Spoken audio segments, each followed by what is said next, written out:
Hello, beautiful soul! Welcome back to my channel. This is my channel. I'm from Japan, kabayan. Pisces, this reading is for you. Kiro chang abo na yo. Tingnan natin ang iyong second half, October. Maraming salamat muna sa mga subscriber, new subscriber, cross-watcher, at sa mga bagong pasok dyan. Welcome na welcome kayo sa bahay ni Ate Ayumi. Abo na, salamat sa nakakataba ng puso ninyo mga comments at sa mga nagpa-personal reading. Marami pong salamat. Kung gusto nyo na energy nyo lang talaga, ang gusto nyo makakuha natin, all the details para sa personal reading is in description below. General reading tayo kunin mo lang sa'yo at itapon ang hindi naman sa'yo. Maring vice versa, energy mo, energy ng person mo, energy ng malapit sa puso mo, nangyayari or mangyayari pala. Use your own intuition, lawakan nyo, isipan nyo. Energy reading, ano man ang gender mo, ano man ang edad mo. Lagi nyo tatandaan na wala sa baraha. Ang pagbabago ng buhay nyo nasa sa inyo pa rin to. Kayo't kayo pa rin ang makapagpapabago ng inyong buhay. Okay. Uy, dealing or relationship with an older woman. Pwedeng ikaw ito or someone, pwedeng magulang or tao na mas matanda sa'yo, no? Keep your life in balance. Okay. Siguro when it comes to emotions, siguro handun dito, no? Emotions, kung ano man yan, kinakain, iniinom, so it comes to emotions. Tatandaan niyo palagi, if the emotions is high, intelligence is low. Lagi kailangan always balance, no? Period of frustration, lesson to be learned. May mga, eto na yun, sinasabi, no? Kumbaga, you need to be matured, no? Ganito na yung maturity situation, no? Being a mature situation. Alam ko naman na matured na iba. Siguro may mga part din na medyo hindi siguro na understand or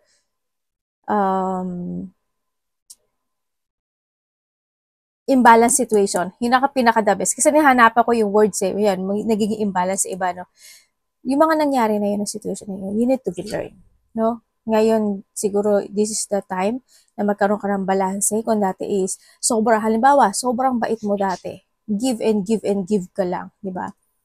Medyo mas more kang maging mature this time and make it balance para hindi na ikaw madaan ulit sa frustration in life. You need to learn. Sinasabi dito and slowly but surely getting ahead. May mga bagay na hindi kinakailangang madaliin. Kung saang aspeto ng buhay mo yan. May mga bagay na pwede rin na nagiging mabagal para sa'yo, no? Siguro mabagal to develop or something. May mga hanggang ngayon is may mga bit pa rin na ano ba tawag dito? Emotions from the past, pwedeng gano'n sa iba. Sa iba dito is may mga bagay na nagiging mabagal or want to make sure bago niya i-pursue yung situation sa iba. O change. Maaring iba sa inyo is may mga point ng buhay nyo na nagiging mabagal para magbago o nagiging mabagal yung pagbabago ng sitwasyon. Ano? Maring hanggang ngayon is bit-bit mo pa yon. Pero kahit na gano'n na nangyayari, kailangan mo maintindihan na hindi lahat ng sitwasyon ay minamadali. Basta as long as you are balancing, wag lang mag-overthink, no? Always take balance. Ang nakita ko to, syempre habang nagiging, kung ano man yung mga sitwasyon na naging matagal na or mga nagiging mabagal sa iyo, kailangan is meron ka natututunan doon. Kumbaga halimbawa dati medyo magagalitin ka, halimbawa lang, magagalitin ka ngayon, kailangan mo maging balance. Kailangan mong magtimpi muna or maging patient or intindihin mo na yung sitwasyon bago ka mag-aksyon. Kasi the more na nagmamadali ka sa isang sitwasyon, the more na pwede mo ika-frustrate talaga yung sitwasyon na yun. Yung sa aspeto na mo, example ko lang yun, doing something risky, taking a chance. May mga situation na may mga kinakailangan gawin or makipagsapalaran in a situation, pwedeng ganun, pero wag mo kakalimutang mabalanse, no? Kasi pwede mauwi siya sa frustration. Think slowly, how to change yung situation, understand, and gawin, pursue.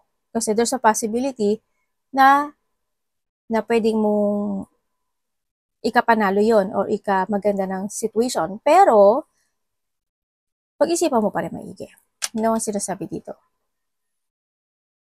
kung ano man tong sitwasyon to, pwedeng sa trabaho, pwedeng basta wag mo mamadaliin yung lahat, no? Wag mo mamadaliin yung lahat. Pwedeng sa emotions with someone, pwedeng ganun. Pag-isipan mong maigi. Para hindi rin mag-mess, di ba? Kung may mga nangyari in the past sa frustration, tapos nangyari na namang muli ngayon at iniisip mo na magkakaroon na pagbabago doon, pag-isipan mo maigi yung sitwasyon. Try to evaluate or pilitin mong balansehin, tama ba, nararapat ba, kailangan ba, yung mga ganang sitwasyon. Tingnan natin ang energy po.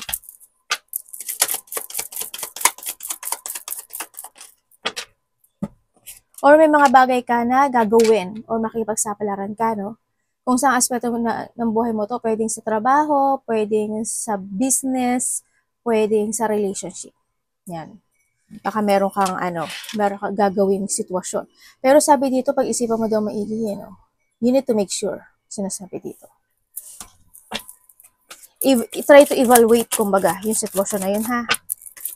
Kasi kung nangyari na yun in the past at uulitin muli, aba, eto na yun. Diba? Try to think mo yung sitwasyon na yun. Energy niya.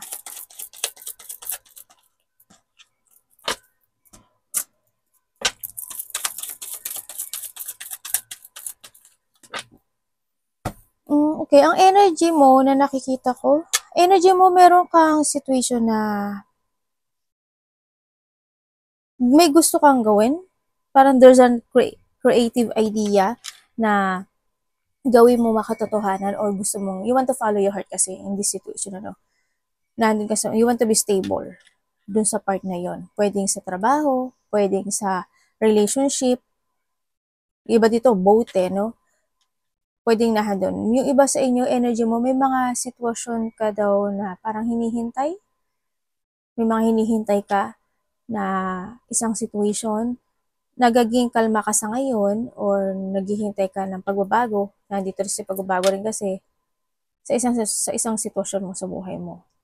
You want to be stable kasi. Sa iba naman sa inyo is nagkakaroon ng mga bagong pagpaplano sa buhay. Mga bagong pananaw sa kinabukasan, pwedeng gano'n sa iba. Ang nakikita ko sa iyo.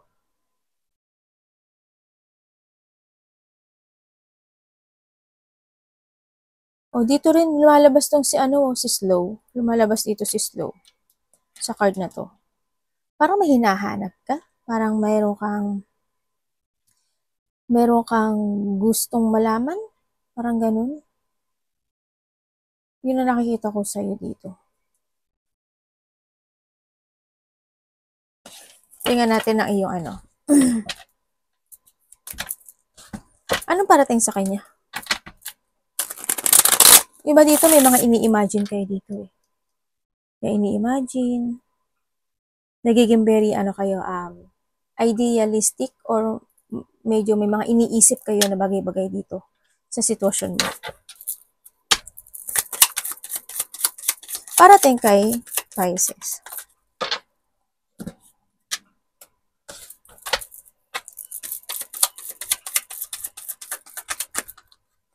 Nyay. Isabay niya yun.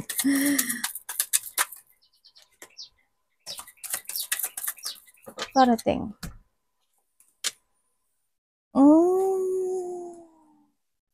Okay, parating sa'yo.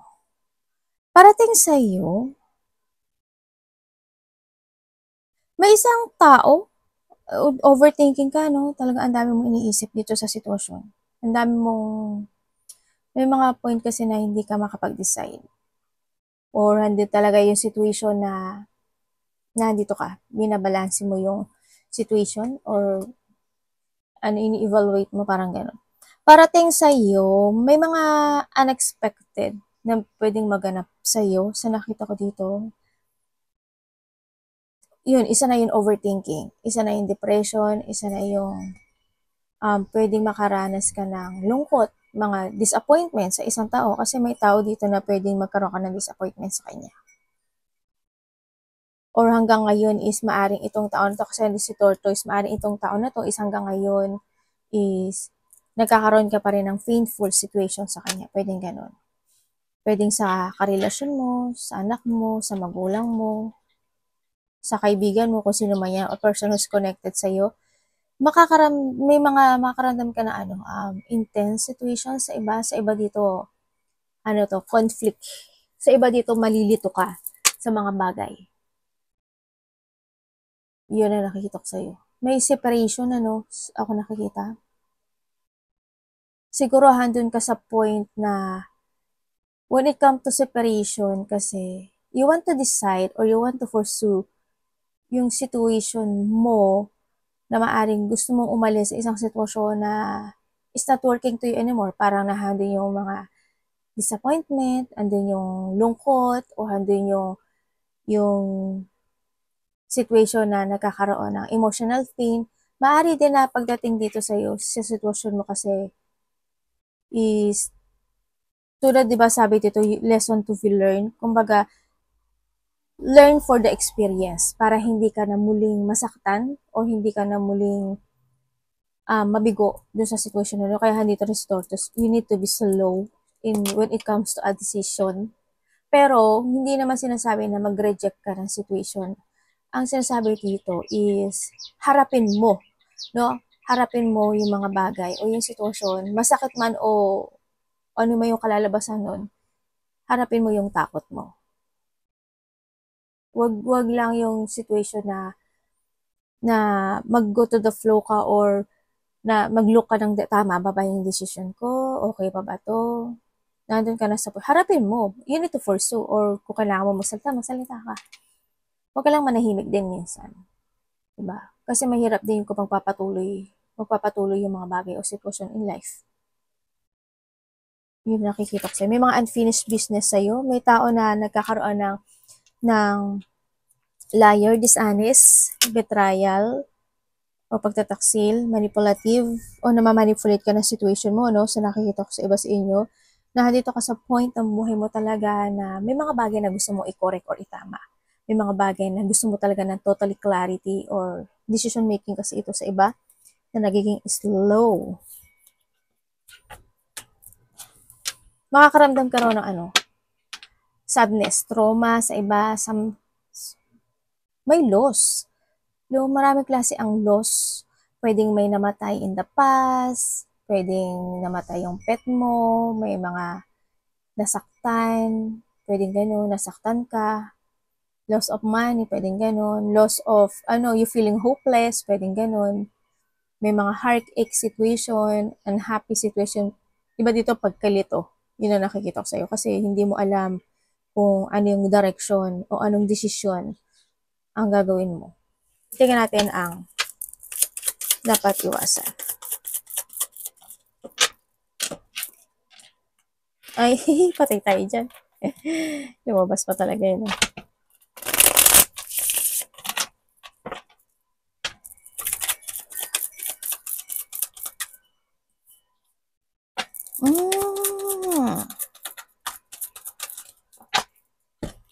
Okay, dapat mong iwasan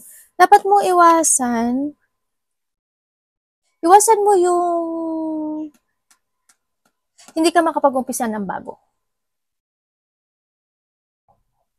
Sabi nga dito, di ba, period of frustration, lesson to be learned. Kumbaga, wag mo na ulitin yung isang sitwasyon sa buhay mo na nasaktan ka. Kung may mga tao na nakasakit sa'yo, yan, umiwas ka, mga taong liar, dishonest, mangloloko, mandaraya, cheater, manipulative, conflict, umiwas ka na lang doon. Or, kung ikaw yun, umiwas ka sa ganong sitwasyon, iwasan mo yung magkaroon ka ng limitation sa sarili mo, yung hindi ka makapagsalita with your own voice. Kailangan mo rin kasi magsalita ng sarili mo, no, ng bukal sa puso mo. Okay na kailangan magbigay ka ng opinion or magsalita ka rin minsan, is good din naman yun. No? And then also, iwasan mo yung mga, ma-pressure ka sa mga bagay o sitwasyon, nakakaharapin mo o kinaharap mo. Yan, umiwas ka sa pressure situation. Iwasan mo rin naman yung mapanghinaan ng loob or yung intindihin o ma-overkind ka o ma-over-understanding ka in your situation. Kaya nga dito si Scale, di ba? Keep life in balance. Ibig sabihin, huwag masyadong palabigay, huwag masyadong mabait. Hindi ko naman sinasabi na maging masungit o maging salbahe ka. try to make it balance. Kasi the more na hindi ka balance maabuso ka talaga. Diba? Iwasan mo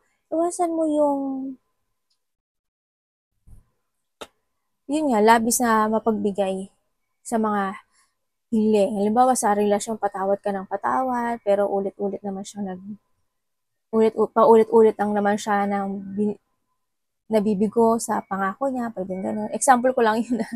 O kaya, yung hindi ka mag-focus to your dreams. Yung hindi ka makapag-umpisa, iwasan mo yun.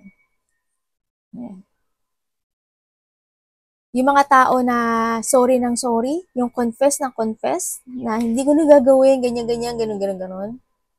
Yan, iwasan mo. Or, kung ikaw yun, umiwas ka sa ganun.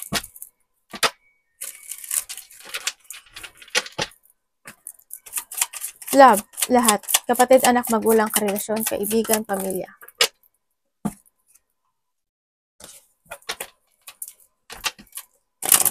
Bakit ganito yung love mo?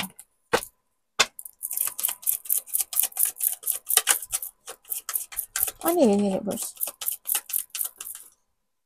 Oh. Anong ano nito? Okay, when it comes, okay. Kung kayo is single,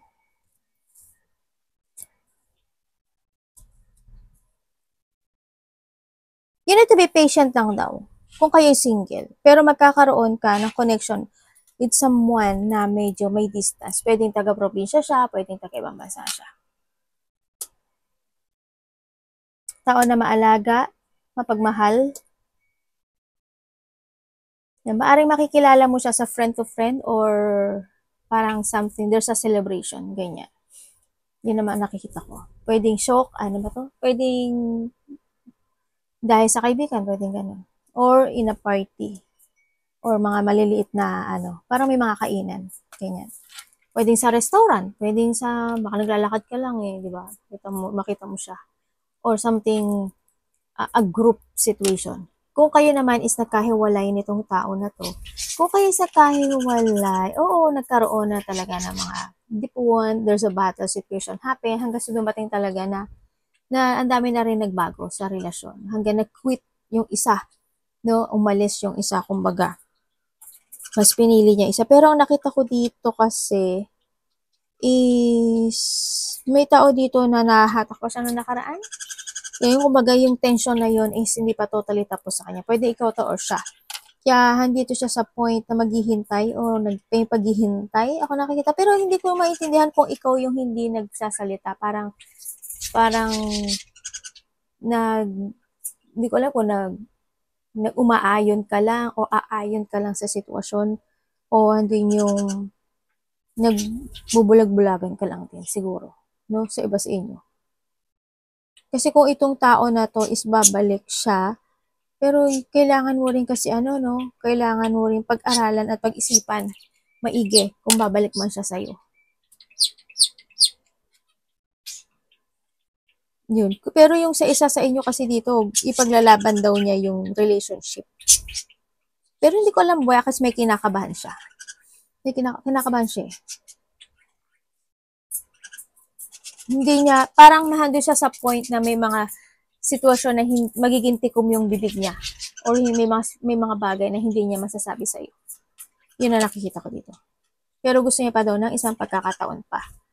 Itong tao na to. Kung kayo naman is in relationship,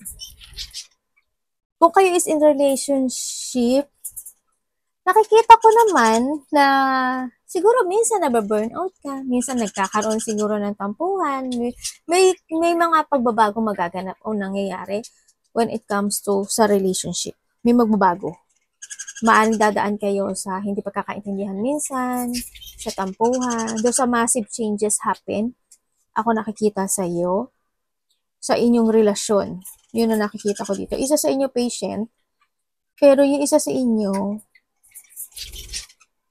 na hindi siya sinasabi. Hindi siya sinasabi sa iyo. Pwede ikaw, meron kang hindi sinasabi sa kanya, or siya, meron siya hindi sinasabi sa iyo. Merong hindi sinasabi. Yun ang nakikita ko sa kanya. Meron. Kung kayo naman is LDR, maaaring magkakaroon ng pagkikita o nasa probinsya man siya or malapit man kayo, pero may pagkikita ako nakikita dito. May getting together, kumbaga, no? Pwedeng may mga pupuntahan kayo na celebration o meron siyang surprise sa'yo, no? Na maganap. Yun na nakikita ko. Pero bakit kaya magkaiba kayo ng energy nitong taon na to? Hindi ko alam why. Pero magkaiba kayo ng energy. As in, hindi ko nakita yung same page nyo. Pero may isa pang kasi ang babae ako nakikita eh. May isang babae pa ako nakikita. Makiramdam ka na lang. Sabay ka na. Maaring may malalaman ka sa kanya na ikakabigla mo. O sa relasyon na to, may malalaman ka na ikabigla mo. Money ni Pisces.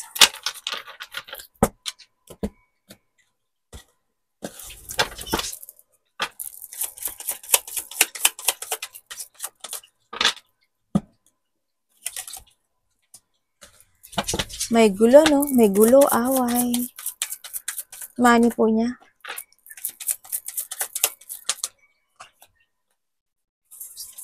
Oy, yung money mo. Nangyari. Okay, when it comes sa money mo,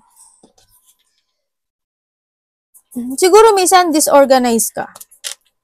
Kumbaga kapag may nagustuhan ka siguro na gusto mong bilhin o gusto mong pagkagastusan, you feel relaxed dun sa bagay na yun, parang nare-relieve. Parang alam mo yung sa sobrang, halimbawa, stress ka. Halimbawa lang, stress ka, may mga pinagdadaanan ka na hirap. Pag nakapag-shopping ka o may nabili mo yung gusto mo o kahit na yung yung window shopping, pero hindi sa nakita ko ito kasi medyo tumatapon yung pera mo eh. Medyo na-feel mo na, ay okay na ako. Kaya nandun ka sa point na yun. No? Pero nasabi dito, palagi, scale ha, balance, keep balance. Diba? Ganun din yung sa money. Kasi minsan nagiging, two thinking situation. Pag gusto mo talaga, ganun ang nagiging sa'yo. No? Nagiging dalawa yung direction mo when it comes sa pagpapatakbo ng, minsan disorganized ka, minsan okay lang. Siguro nga, mo yun, doon ka nagkakaroon ng kapayapaan kapag nagbili mo yung gusto mo at nagawa mo yung gusto mo. Kaya nakikita ko rin sa'yo na yung pera mo tumatapon. Pero, wag mo kakalimutan maging balance, ha?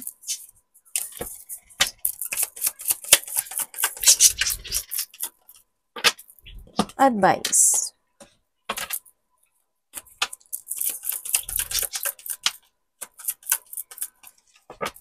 Okay, when it comes sa advice. Sabi dito, may ka ha, meron ka daw bad decision making ha. Pag-isipan mo yung kung alin yun. Kaya sabi dito, tortoise, diba, slowly. Diba? Slowly but surely. Merong ako nakikitang bad decision making sa'yo. Yun. Ang nakita ko sa'yo. When it comes sa advice, sa advice kasi, you need to think very carefully. Kaya, mag-trust ka lang sa intuition mo to make a decisions right. Be patient to make a choices. Hindi lahat is minamadali. No? Kailangan na you need to be very careful when it comes to a plan. No? And syempre, wag ka magda-doubt sa feelings mo or sa intuition mo kasi totoo yung intuition mo. Kaya wag kang mag-doubt doon. No? And then, syempre, is may mga bagay na need to prepare, may mga bagay na kailangan talagang planuhin. Tandaan mo, this is the time to place your future sa mga kamay mo. Nasa yung mga kamay yung ikaganda ng buhay mo, ikaganda ng future mo. Kaya, maging careful ka sa lahat ng decision mo sa buhay mo kasi pwedeng mag-mess ka pag hindi ka nag-careful, di ba? May mga bagay din na need to discover ang sinasabi dito. Kaya dito rin si Scarce kasi tortoise. Kung may mga bagay na, kumbaga wag madaliin, may mga bagay pa na kailangan pag-aralan, pag-isipan, i-discover. Pwedeng sa sarili mo, talent mo, di ba? Baka meron ka pang inilalabas na talent dyan na kailangan mong ilabas at mailabas. Pwedeng sa relationship, di ba? Huwag ka magmadali kasi pwedeng may mga bagay na kailangan mo pang malaman sa kanya or vice versa. Yan, yung mga ganong sitwasyon ako nakikita sa iyo. Alam mo, may nakikita ko sa yung sadness. The sadness, disappointment. May mga bagay daw na need to let go, withdraw, escape, and you need to walk away with something. And then also, ang nakikita ko rin dito is merong pagpapabaya. Hindi ko alam in what part sa'yo, pero merong nangyayaring pagpapabaya. Tapos may sinasabi dito na may mga cancellation o maka-cancel o pwedeng ma-delay. Meron din ako nakikita na may mga tao or may tao na hindi siya supportive sa'yo or hindi siya umaayon. May unhappy situation. Meron ako nakikita dito na bahay. Sira ba yung bahay mo? May butas ba? May kailangan ba kumpunihin? Ayusin? Yun nakikita ko. Ay, kapag kailangan sa Pilipinas, iba nag-uulan. Kung sa Pilipinas kayo, kaya kung may mga dapat i-repair na, no? O nakikita sa'yo. Meron daw na hindi bumabagay sa'yo. Pwedeng hindi ka bumabagay sa trabaho mo, pwedeng sa relasyon, pwedeng sa kaibigan, pwedeng you feeling unwelcome with someone, with something, pwedeng ganun. Parang, o kaya sa klima, halimbawa, mainit ngayon, hindi ka bagay sa mainit na klima kasi nagkaka-rashes ka. May mga ganun sitwasyon. May mga hindi nag-fit in when it comes sa'yo. Yun ang sinasabi dito. May nagkahiwala yan. Or nandun lang talaga yung sitwasyon na may isang foundation na hindi ganun katatag. Pwedeng sa trabaho, sa relasyon, or yun. Baka nire-rebuild pa siya. Baka ganun. Kaya hindi ko nakikita yung katatagan ng situation na yun. Arigato naman si God bless.